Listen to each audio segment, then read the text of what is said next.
Une fois sur place, j'ai allumé ma caméra d'intervention. Si j'avais su ce qui allait se passer. La nouvelle de la découverte de son corps a été un choc. Tout le monde l'aimait.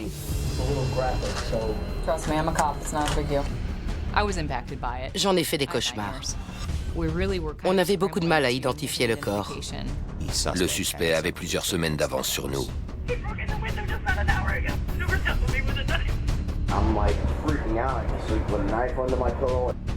Se dire qu'un individu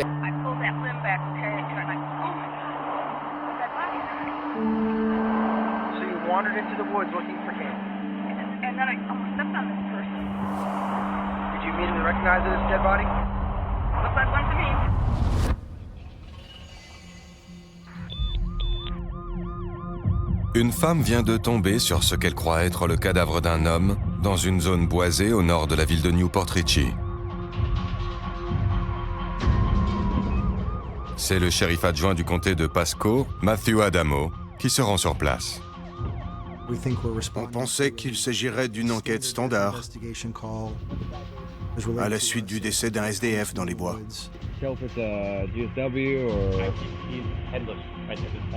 Une fois sur place, j'ai allumé ma caméra d'intervention. Si j'avais su ce qui allait se passer. Son collègue et lui commencent par interroger la femme qui a prévenu la police.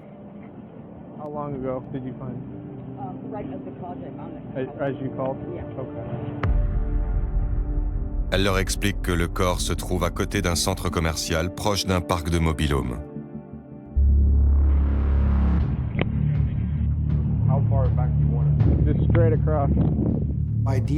L'idéal est d'empêcher au maximum que les lieux ne soient contaminés. Pour ça, on boucle un périmètre tout autour de la scène du crime. On délimite un secteur assez étendu et parfois une zone de travail plus petite à l'intérieur de la première. Les policiers font venir une équipe de la police scientifique. Puis ils quadrillent le quartier.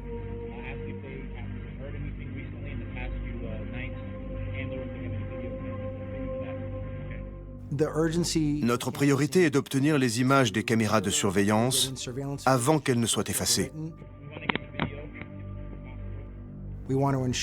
Il est essentiel de retrouver tous les témoins avant qu'ils ne quittent le coin ou qu'ils oublient ce qu'ils ont vu.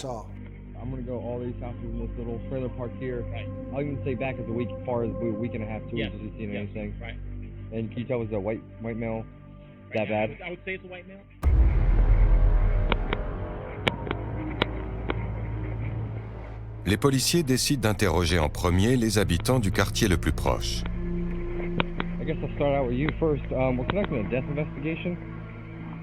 Right here in this wood line, there's a badly decomposed body that was just found. I'm telling you, I smell some bad back there. It's probably the dead body. Une des principales difficultés d'une enquête de voisinage est de questionner les témoins et de trouver des gens qui soient prêts à nous parler. It looks to be about 2 weeks old. A white male, and he's got a red shopper cart next to him. On n'est jamais certain des informations qu'on nous donne. On ne sait pas si elles sont précises ou pertinentes. About 3 weeks ago, I seen there was a white male back there. He had brought like food and that shopping cart. Did he say anything to you at all? The only thing he really said was, he said, "Hey, I'm back here. I'm sorry. I apologize. I'm homeless." I said, "It's no problem, man. Do what you do." Au centre commercial, les policiers interrogent les propriétaires des boutiques. Ils s'intéressent aussi à leur système de vidéosurveillance.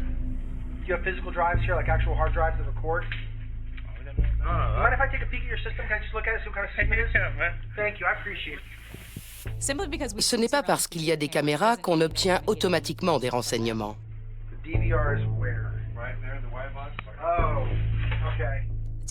Très souvent, elles n'enregistrent rien ou les propriétaires ne conservent pas les images très longtemps ou le responsable ne sait pas comment les visionner. Do you guys have cameras out back? Well, honestly, I have no idea. We just took over this for like 14 months. You could check. Let's see if there's anything on it.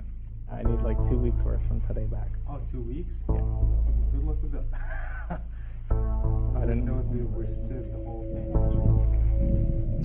Dans ce cas précis, malheureusement, la vidéosurveillance ne nous a été d'aucune aide.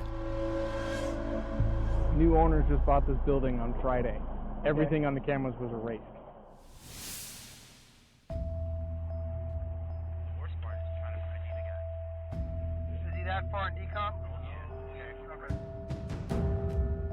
Les policiers espèrent que l'examen du corps s'avérera plus révélateur.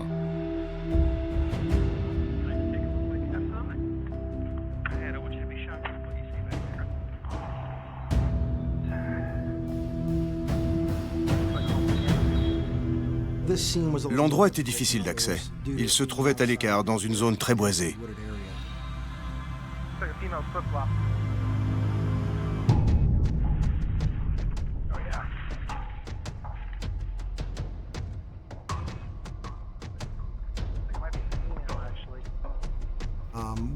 Quand je me suis approché du corps, j'ai vu ce qui ressemblait à des vêtements féminins.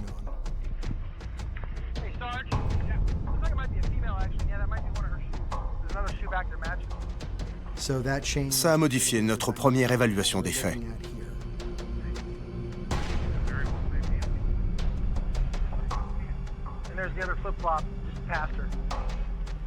Très rapidement, les policiers pensent savoir qui est la personne décédée.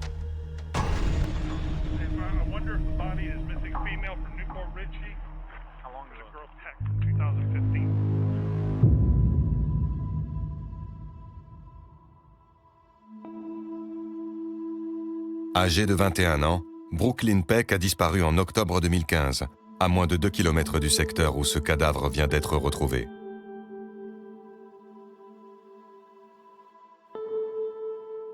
Sa famille n'a jamais abandonné les recherches. J'étais très proche de Brooklyn. Je la considérais plus comme ma fille que ma nièce. Tous ceux qui la croisaient l'appréciaient. Tout le monde trouvait que c'était une fille pleine de vitalité. Elle avait beau ne pas avoir grand-chose, elle se mettait toujours en quatre pour les autres. Je n'ai jamais entendu quiconque dire du mal d'elle. Tout le monde l'aimait. Depuis tout ce temps que Brooklyn a disparu, j'aimerais pouvoir tourner la page. Si elle a été tuée, je voudrais le savoir. Parfois, mieux vaut apprendre le pire que de ne rien savoir.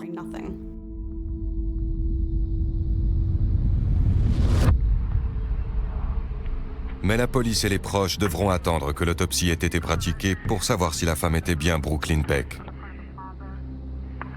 Major crimes is notified. They're 51. Can you contact forensics?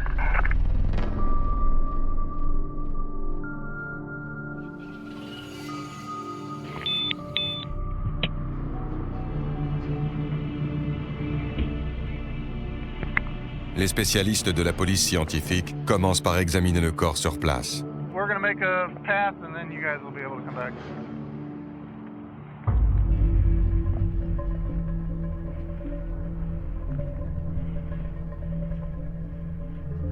Watch this stump right here.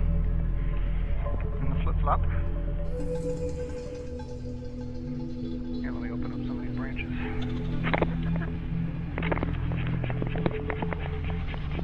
I'm gonna cut this branch, so if you could just hold it here in the event that it doesn't fall on the body.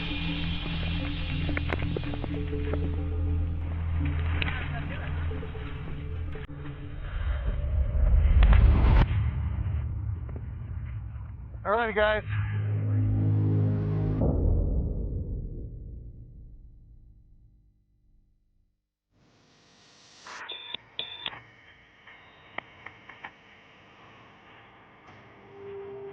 Les policiers découvrent enfin le cadavre dans toute son horreur.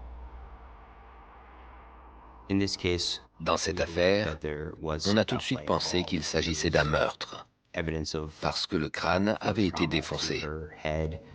Obviously, we can't get a good look at the face yet. Is it just skull bone? Sa jupe avait été remontée sur son visage et ses collants étaient déchirés.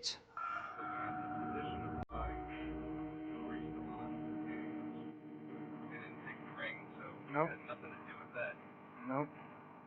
En général, quand un corps est retrouvé, un des indices qui montre que la victime a été dévalisée est l'absence de bijoux. Yeah, but this poor person C'est une des scènes de crime les plus barbares que j'ai jamais vues. Se dire qu'un individu a été capable de faire une chose pareille et qu'ensuite il a abandonné sa victime sans qu'il soit possible d'établir son identité, c'est très dérangeant.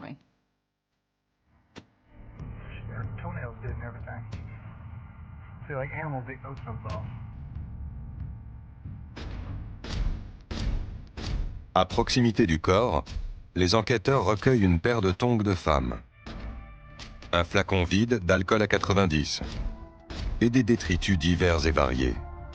Il y en avait beaucoup dans la zone, et il a fallu déterminer ce qui pouvait constituer des indices et ce qui ne l'était pas. Au début de cette enquête, on a été confronté à plusieurs problèmes, dont l'identité de la victime qu'on ignorait encore. De plus, on n'avait ni mobile, ni suspect.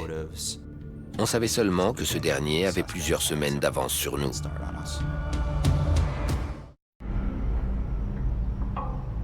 Les policiers du bureau du shérif du comté de Pasco pensent avoir retrouvé le corps d'une jeune femme de 21 ans qui avait disparu à moins de 2 km de là.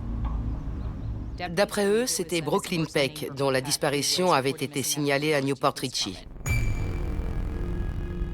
On a été contacté après la découverte du corps à l'ouest de l'autoroute 19. On nous a dit « c'est peut-être elle, mais n'y comptez pas trop quand même. On vous rappelle et on vous tient au courant. » À ce stade-là, j'étais prête à tout entendre. Sur le lieu du crime, certains indices indiquent que la victime a probablement été violée.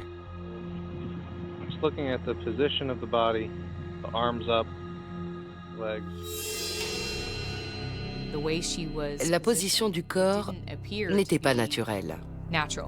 Ce n'était pas elle qui avait rabattu sa jupe sur son visage et écarté les jambes.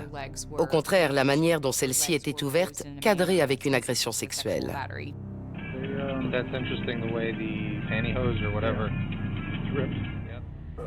Le bureau du légiste nous a informé que la cause du décès était un traumatisme crânien dû à un objet contondant. Malgré la décomposition avancée du cadavre, les enquêteurs parviennent à relever des empreintes de la victime qu'ils rentrent dans le fichier informatisé.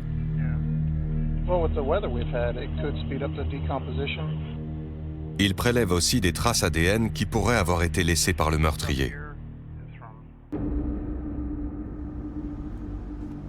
Le caporal Joseph Ayopolo de la police de Newport Richie travaille sur l'affaire Brooklyn Peck, disparue 1 an plus tôt. Elle avait un style de vie hasardeux et n'avait pas eu une enfance facile. Mais ce n'était pas dans ses habitudes de passer plus de 2 jours sans donner de signe de vie à sa famille ou à ses amis. C'est pourquoi sa tante m'avait contacté afin de signaler sa disparition. L'inspecteur Lopolo avait posé un tas de questions. Aucun détail n'était insignifiant. Il voulait tout savoir. Dans toute affaire de disparition inquiétante, on parle à la famille et aux proches pour se faire une idée des habitudes et des lieux fréquentés par la personne. Compte tenu de l'endroit où le corps venait d'être retrouvé, il était très possible que ce soit celui de Brooklyn Peck qui traînait dans le secteur.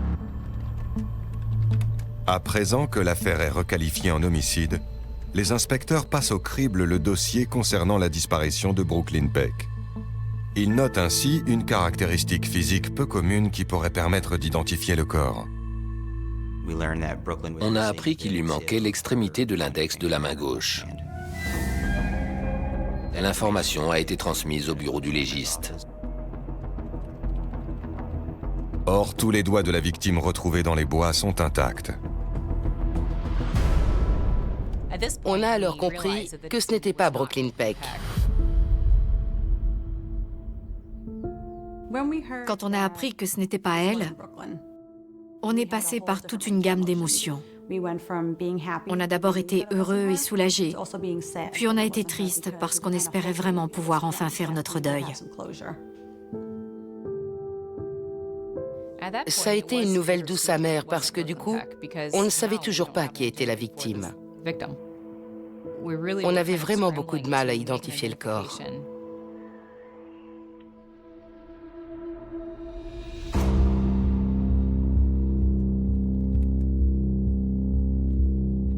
La police épluche alors méthodiquement tous les dossiers de disparition afin d'établir enfin l'identité de l'inconnu, avec succès cette fois.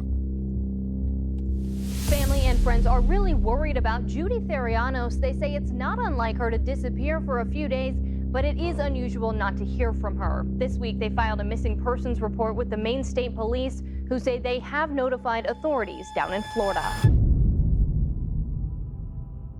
Judy Therianos, 52 ans, a disparu aux alentours du 14 mars 2016, près d'un mois avant la découverte du corps dans les bois.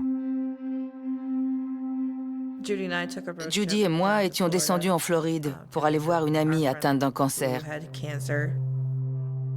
Judy était restée pour s'occuper d'elle et moi j'étais rentrée dans le Maine.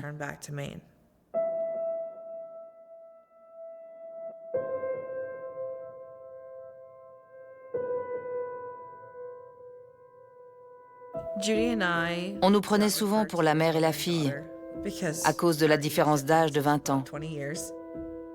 Mais on s'en fichait. On était presque des âmes sœurs. En repartant pour le Nord, je lui avais dit « Fais attention à toi, ne fais pas de bêtises. »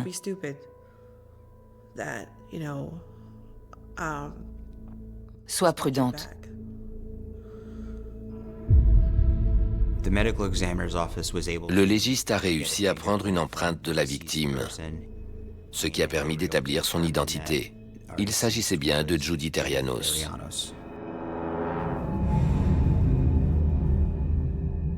Si la famille de Brooklyn a repris espoir, celle de Judy est anéantie. J'étais sous le choc. J'ai vraiment compris quand sa sœur m'a dit qu'on avait trouvé son corps.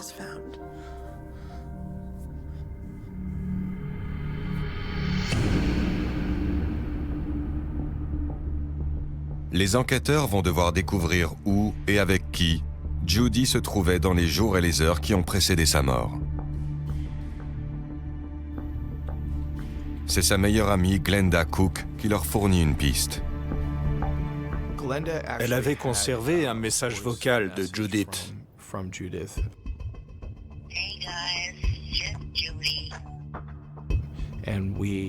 C'était un point de départ. On a interrogé un certain nombre de gens dans cette affaire et un nom est apparu, celui d'un certain Charlie. On a immédiatement suivi cette piste. Judy avait rencontré un type âgé, Charlie, chez des gens qu'elle connaissait. C'était le dernier à l'avoir vu. La seule information qu'on avait sur ce Charlie était qu'il avait autour de 70 ans et portait une longue barbe blanche. On ignorait son nom de famille, son adresse et son numéro de téléphone. Il a fallu qu'on parte de zéro pour essayer de l'identifier.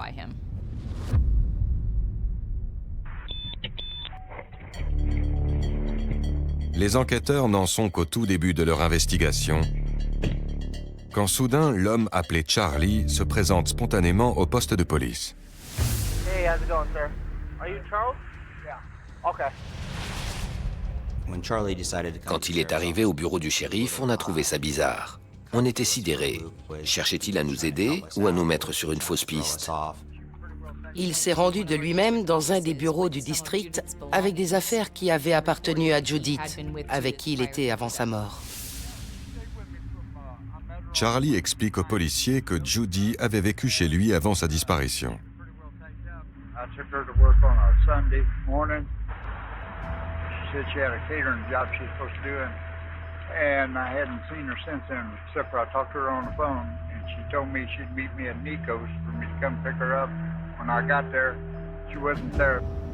Il avait appelé Judy, qui lui avait déclaré qu'elle se trouvait dans un autre restaurant et lui avait demandé de venir la chercher. And I said, well, what's the name of it? Where's it at? I said, I come pick you up. And the phone went dead. And I said, oh. I tried to call back and it went straight to voicemail. Charlie affirme avoir tenté de la joindre à de nombreuses reprises. En vain. Elle n'avait jamais décroché ni rappelé. Il a également apporté un certain nombre de choses qu'elle avait laissées chez lui. She had her backpack. I told her I was going to polish her boots up, So all she left were her boots, and then what else? There's a box. It's on the other side. On s'est vraiment demandé quel était son rôle dans cette enquête. And how about that box over there? Is that her stuff? What's in there? I don't know. I never opened it. Était-ce un suspect ou un témoin? Était-il le dernier à l'avoir vue vivante? Yeah, I'm telling you, this is really hurting me because I really liked her. She was a good kid. You have an ID on you by chance? Charlie répète qu'il tenait beaucoup à Judy. Pour preuve, il montre aux policiers les messages qu'il lui avait envoyés avant qu'elle ne disparaisse. So my puppy love, I love you very much. I need you very, I'm very sorry about everything that happened. You guys arguing or something? No. But I sent her, please call me, I'm waiting for your call, sweetheart. Just call me. Didn't know what to do tonight. Yeah, see, I'm going to file a missing persons on you. I'm worried that something happened to you. I care too much about you. Just keep sitting here and just hoping that you'll get in touch with me. You know, I kept them all. And the last one I sent her, I told her I loved her, and I loved her very much. Le policier de service récupère les affaires de Judy et les photographie soigneusement. Quand Charlie est venu nous remettre une partie des affaires de Judy, ça nous a permis de mieux la connaître et d'en déduire les endroits qu'elle avait pu fréquenter.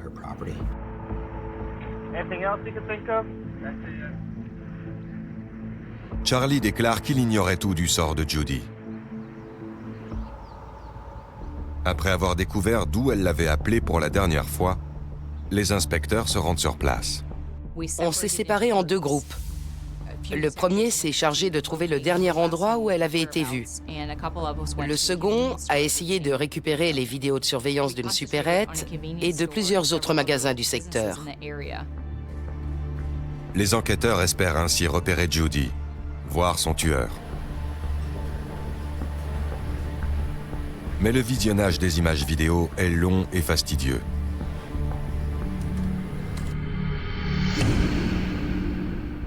Pendant ce temps, dans le Maine, la famille et les amis de Judy Terrianos se sont rassemblés pour faire leur adieu à celle dont la vie a été brutalement interrompue. On a organisé un service du souvenir en hommage à Judy. C'était absolument terrible de voir sa mère et toute sa famille la pleurer, alors même que son corps ne nous avait pas encore été rendu.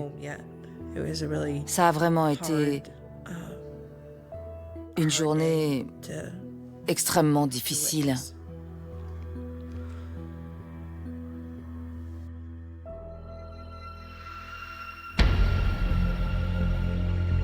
Pendant ce temps, en Floride, les inspecteurs du comté de Pasco espèrent que les vidéos de surveillance de la zone commerciale leur apporteront des réponses. Cette fois, leurs attentes ne sont pas déçues.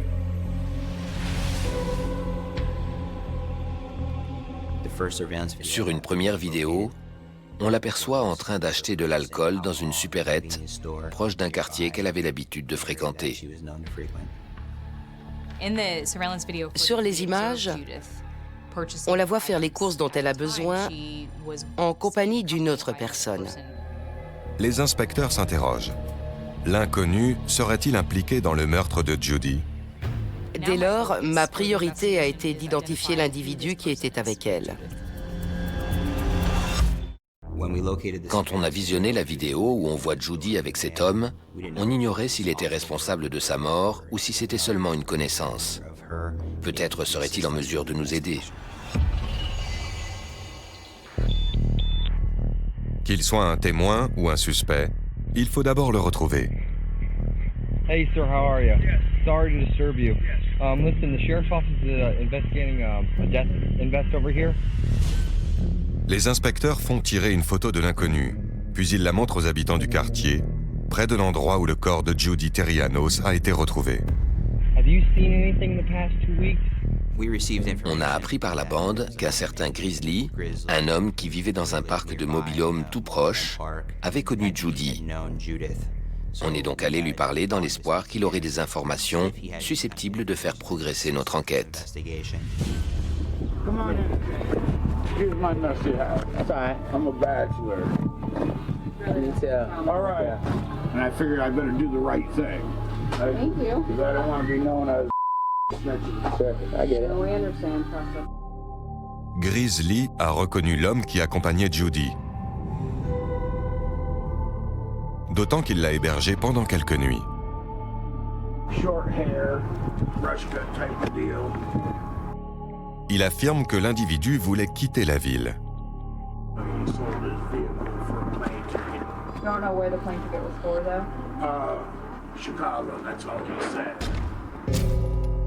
Grizzly explique aussi que l'homme a oublié un sac plein de vêtements chez lui. Sac qu'il remet aux enquêteurs.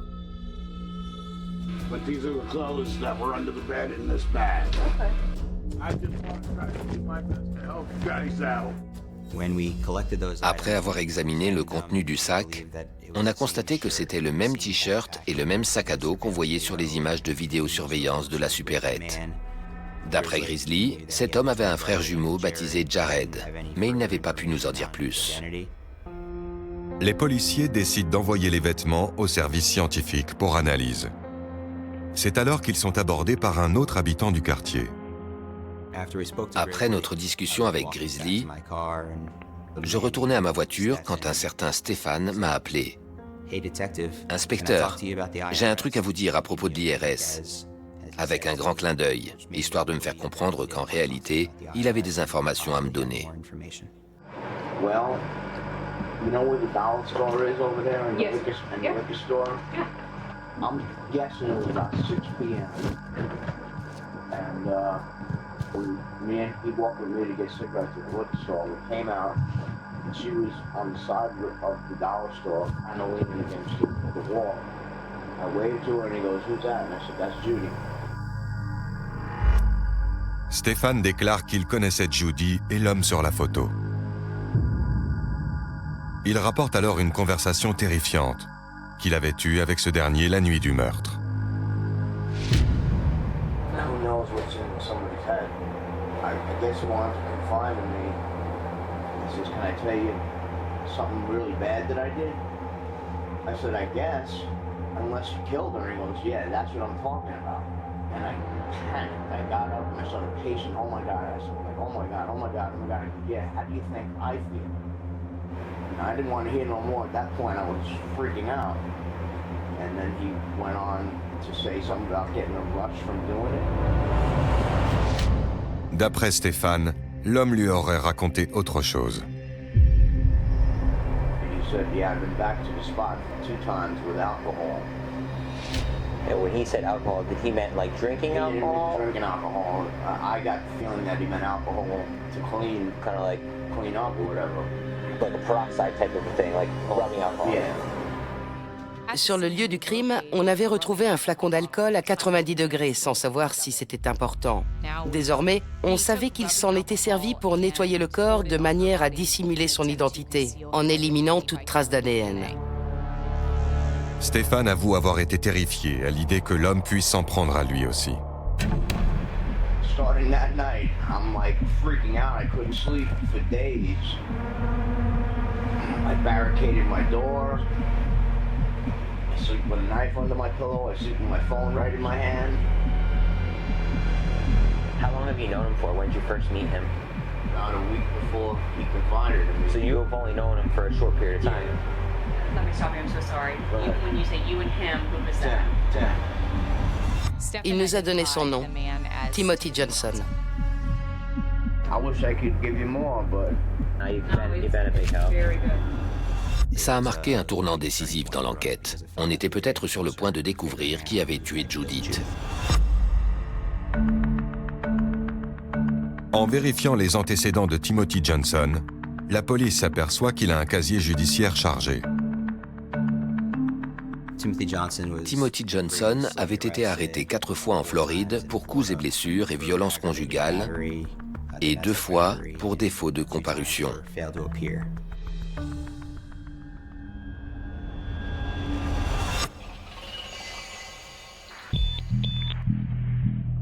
L'une de ces affaires de coups et blessures a eu lieu 3 semaines seulement après la découverte du corps de Judy Terrianos.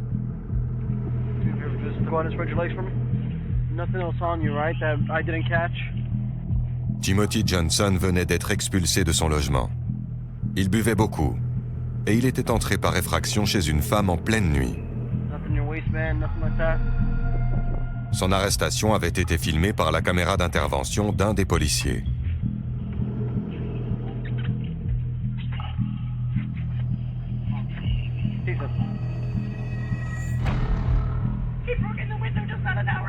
Were you in bed sleeping? I was on the couch. You were on the couch sleeping. He comes around the hallway with a knife in his hand. Threatened to cut me up and everything. Timothy Johnson était complètement insensible. Il n'a jamais manifesté le moindre remords pour ses crimes.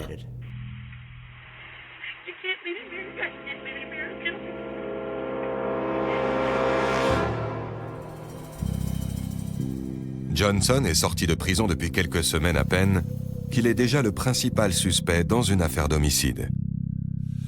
Les inspecteurs du comté de Pasco lancent un mandat de recherche contre lui.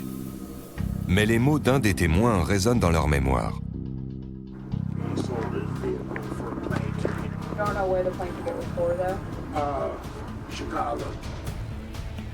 Timothy Johnson leur a-t-il déjà échappé? La police est sur les traces d'un suspect, un certain Timothy Johnson. Hello, anybody home? It's the sheriff's office. Sur la foi d'un tuyau confidentiel, elle décide également de passer au peigne fin les bois près du parc de Mobile Home où le corps de Judy a été retrouvé. C'est là que Timothy Johnson se cacherait. Hello, anybody home? It's the sheriff's office. Hello? Anybody home?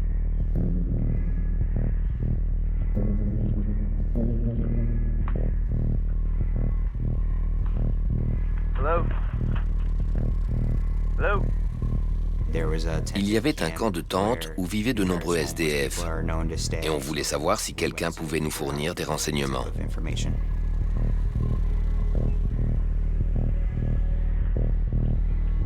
Anybody here? It's the sheriff's office. Hello?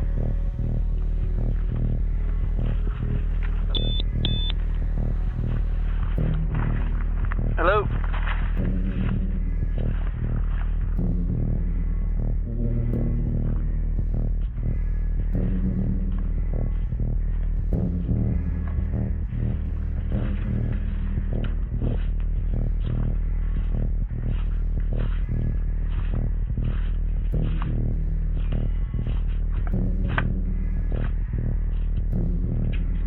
Sheriff's office, hello.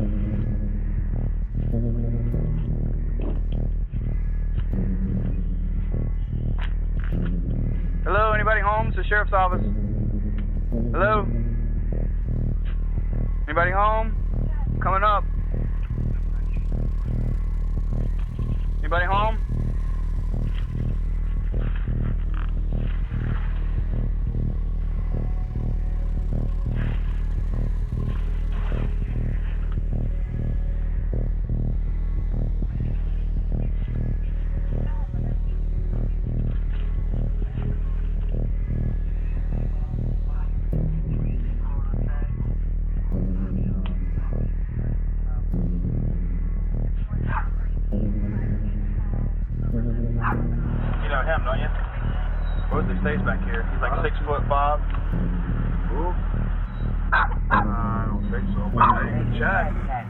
Mais on n'a tiré aucune information utile des gens auxquels on a parlé.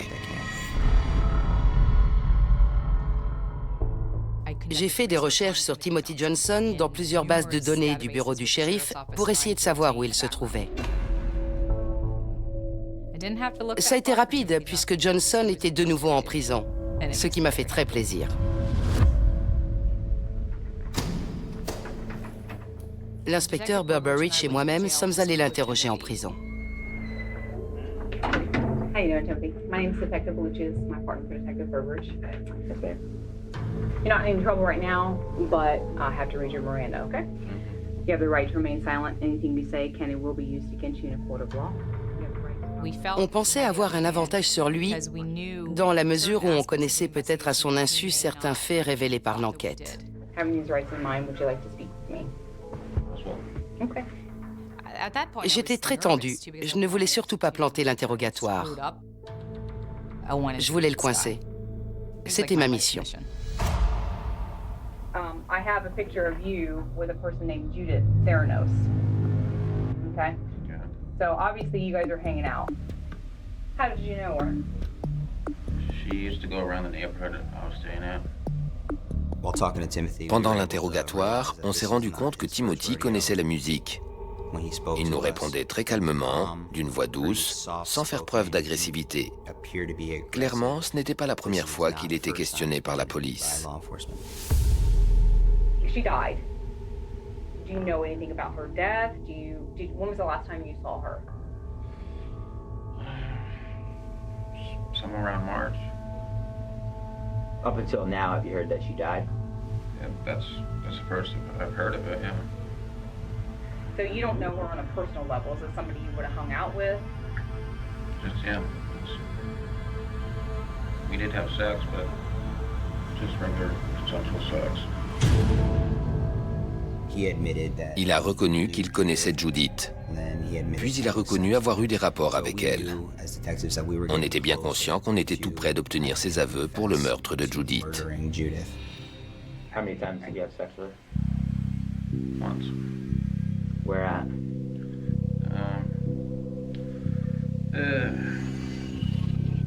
I remember being next to a dumpster. I remember that. What happened?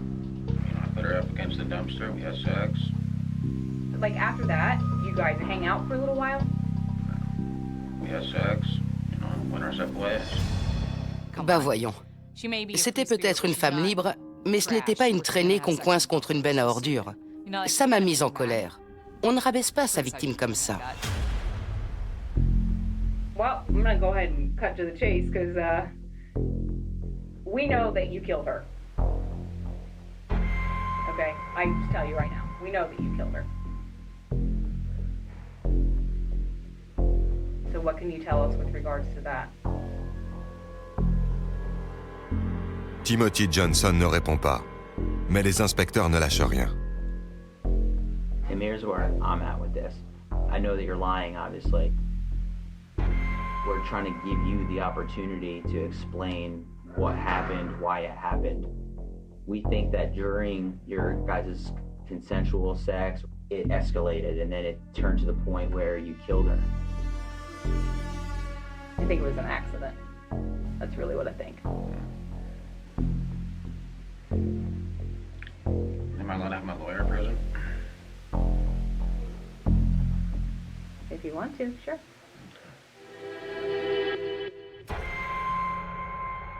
Dès lors, le suspect ne dira plus un mot. Il était assez malin pour savoir à quel moment se taire. Malgré tout, je l'avais poussé à admettre qu'il avait eu des rapports avec elle. À partir de ce moment-là, j'ai su que je le tenais, même s'il n'avait pas avoué.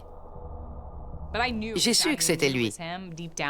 Mon instinct de flic me disait qu'il était coupable. Mais les inspecteurs n'auront peut-être pas besoin de ses aveux. Le même jour, avant qu'ils ne quittent la prison, on les informe que le co-détenu du suspect a des informations sur le meurtre de Judy Terrianos. Hey, Mr. Levy. This is my partner, Detective Burbridge. Okay, I've got a lot more information. Yes, sir. Okay. Now, at the end of this, it's a little graphic, so... Trust me, I'm a cop. It's not a big deal. All right. L'informateur leur rapporte ce que Timothy Johnson lui a raconté du meurtre. We were sitting down talking, and he told me he was having sex with her. Okay. She wanted him to stop. He didn't want to stop. He said he choked her. L'homme a pu nous fournir des détails très précis. She passed out. He said at that point he got scared. He pulled her shirt over her head. He hit her with some kind of board. Il savait où ça s'était passé, il savait que Johnson avait eu des rapports avec elle près d'une benne à ordures et avait abandonné le corps dans les bois. Toujours d'après son co-détenu, Après le meurtre, Timothy Johnson vole la carte de crédit de sa victime.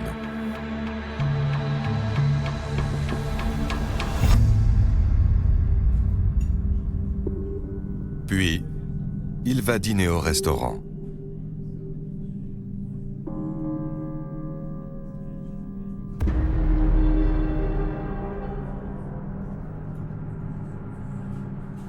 Sur les images de la vidéosurveillance, on le voit en train de dîner,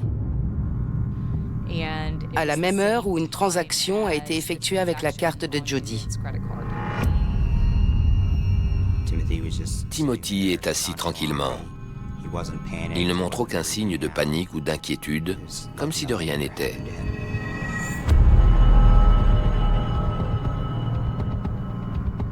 Selon l'informateur, Timothy Johnson retourne ensuite sur le lieu de son crime.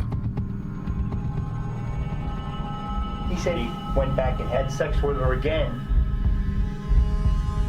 And I was like, really? Wow. Dans toutes les enquêtes que j'ai menées, je n'ai jamais vu une chose pareille. You want to know the truth. It sickens me. I mean, I'm no angel. I've never done something like that.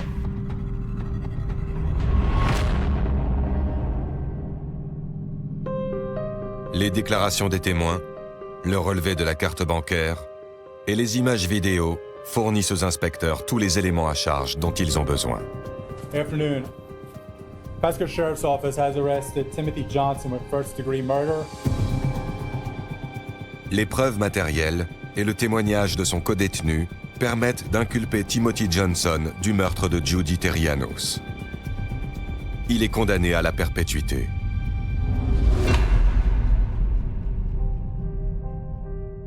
On voit toujours les pires aspects de l'humanité. Alors, il n'y a pas grand-chose qui me surprenne. Ce qu'il a fait était ignoble et révoltant, mais ça ne m'a pas...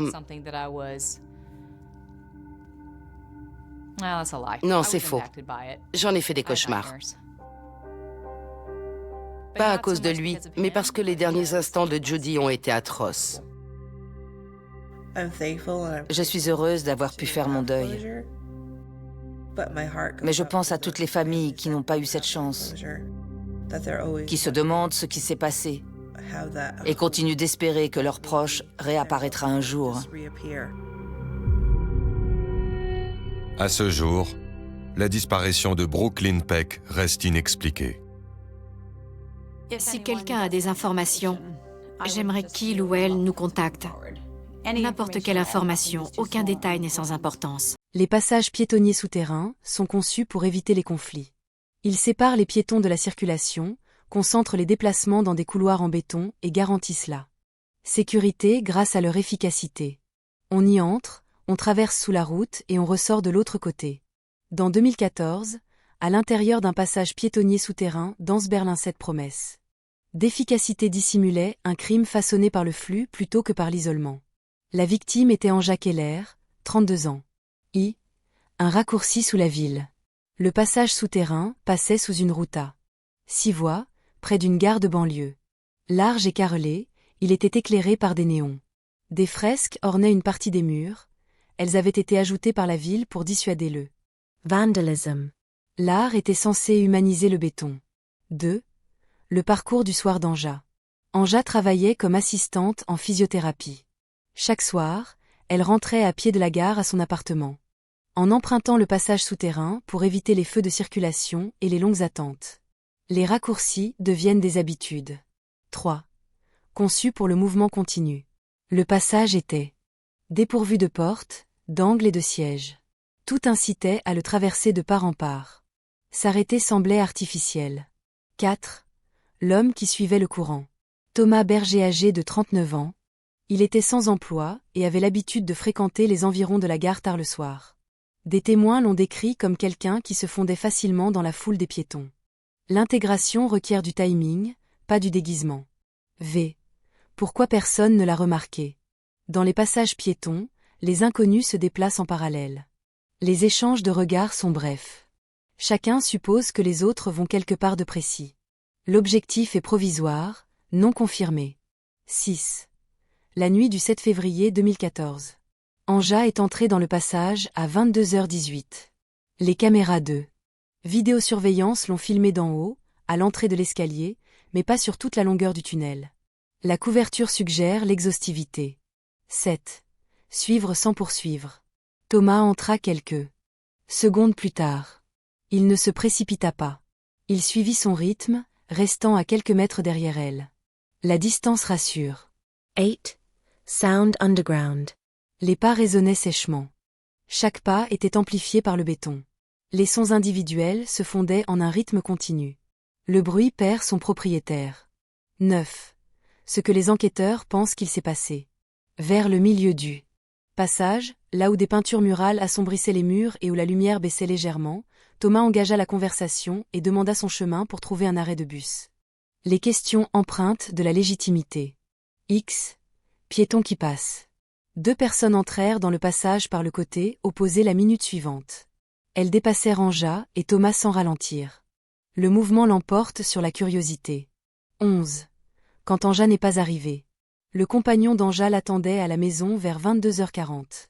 Ne la voyant pas arriver, il a supposé qu'il y avait du retardant. Son train. Les transports en commun justifient l'absence. 12. Le matin manqué. Au matin, Anja ne s'était pas présentée au travail.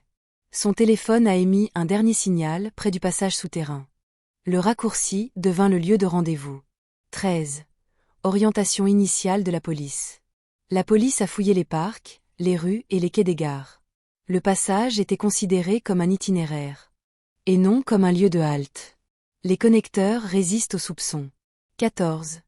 Réaménagement du passage souterrain. Les enquêteurs ont examiné les enregistrements des caméras de surveillance. Les images montraient Anja entrant, mais aucune ne la montrait sortant. Les interruptions de flux captent l'attention. 15. Retour au métro. La police a inspecté le passage en plein jour. Une niche de maintenance, située près du milieu et servant aux panneaux électriques, était partiellement encastrée dans le mur. L'infrastructure comporte des poches. 16. Découverte. Le corps d'Anja a été retrouvé à l'intérieur de l'alcôve, dissimulé derrière un panneau d'accès métallique qui semblait intact. Les espaces conçus pour les systèmes dissimulent les personnes. 17. Traces médico-légales. La poussière de béton provenant de l'alcôve correspondait aux résidus présents sur les vêtements de Thomas. Des égratignures sur ses bras indiquaient une résistance. Même les surfaces lisses portent les traces de la lutte. 18. Arrestation. Thomas Berger a été arrêté après que des témoins l'ont identifié comme un visiteur fréquent du passage la nuit. Les données de son téléphone l'ont confirmé sur place aux heures concernées. La routine crée des schémas. 19. Interrogatoire. Thomas a affirmé que la rencontre était accidentelle et avait dégénéré. De façon inattendue. Les enquêteurs se sont concentrés sur son utilisation répétée du même passage et sa connaissance de ses angles morts. La familiarité est gage d'opportunité. 20e procès à Berlin. Les procureurs ont soutenu que le crime exploitait la psychologie des piétons, la façon dont les gens font confiance aux espaces conçus pour leur permettre d'échapper rapidement au danger. Et non pour les y piéger. La défense a insisté sur l'absence de témoins oculaires directs.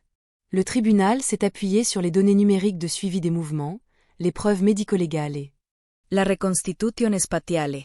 Thomas Berger a été condamné à emprisonnement à vie. XXI.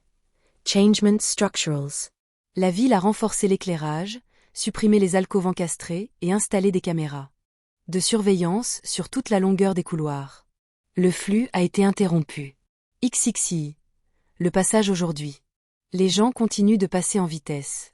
Ils gardent toujours les yeux rivés droit devant. Les fresques sont plus éclatantes maintenant. Mais les pas ne résonnent plus seuls. Exit. L'efficacité comme risque. Anja Keller n'a pas disparu parce que le passage était caché. Elle a disparu parce que c'était efficace. Parce qu'elle encourageait le mouvement sans interruption. Parce que cela habituait les gens à ne pas regarder autour d'eux. Mais des espaces conçus. Uniquement pour nous faire gagner du temps. Souvent, cela supprime la possibilité de remarquer ce qui se passe maintenant. Et lorsque le mal pénètre dans un lieu conçu pour la fluidité, elle n'a pas besoin d'obscurité. Seulement l'élan, et l'hypothèse partagée, que tout ce qui passe ne fait que passer.